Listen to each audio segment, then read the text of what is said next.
Thank you for watching my American History Notes, where I talk to you about the conclusions I've drawn from studying American history. You may not agree with some of my conclusions, you may not agree with any of my conclusions, but you should at least know about the topics I discuss, the concepts, people, events, and places, and even more than what I discuss, because this is really just a survey skimming the surface. Um, so we're going to continue today. On July 3rd, 1775, George Washington assumed command of the Continental Army on the Cambridge Common and began the process of turning the disorganized rabble into an army while maintaining a siege of a city that had just been reinforced by Generals John Burgoyne, William Howe, and Henry Clinton and contained 7,000 trained British troops. The Continental Congress made one final attempt at reconciliation with the mother country in the Olive Branch Petition, written on July 8, 1775, by John Dickinson. The operative paragraph reads, "Attached to your Majesty's person, family, and government with all the devotion that principle and affection can inspire, connected with Great Britain by the strongest ties that can unite societies, and deploring every event that tends in any degree to weaken them, we solemnly assure your Majesty that we not only most ardently desire the former harmony between her and these colonies may be restored, but that a concord may be established between them on so firm a basis as to perpetuate its blessings uninterrupted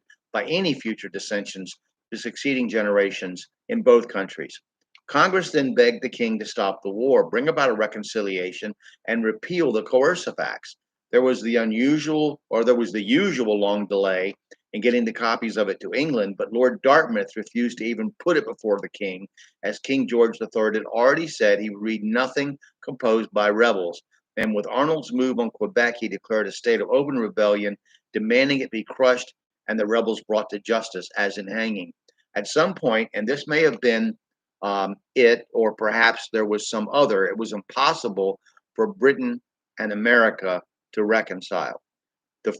so this could have been it, or it could have been another point, but it was at some point it was impossible. The freedom that the colonies had enjoyed for so long, more of a benign neglect than a conscious effort to promote liberty, was over, finished. Benjamin Franklin had seen this time in England as an agent for both the Pennsylvania and Massachusetts assemblies that the much vaunted English liberties didn't apply very well to the common man. As he toured Great Britain and saw half naked and starving Irish citizens living on potatoes and living in thatch and mud huts, and saw Scottish not much any better, barefoot and hungry, and witnessed citizens in England proper as young as 5 and 6 years old working long hours every day in textile mills, but having few clothes to wear themselves, and all living under appalling conditions, he increasingly realized and stated that compared to the vast majority of English men, women, and children, the most common Indian was a gentleman,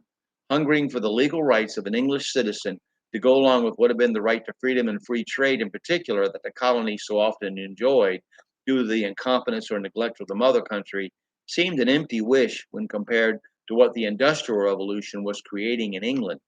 In his book, The Price of Folly, William Seymour explains that the British could never have won the revolution, not only due to the great distances involved and the unorthodox warfare tactics, but mainly due to the incompetence and inconsistency of the British government at the time and poor military planning. One thing that separated Great Britain and the Americans was that while the British viewed the colonial assemblies as nothing more important or authoritative than a borough council in today's political world, the colonists viewed their assemblies as a type of parliament.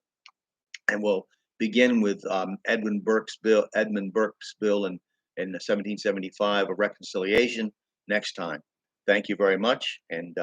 hope you have a great day.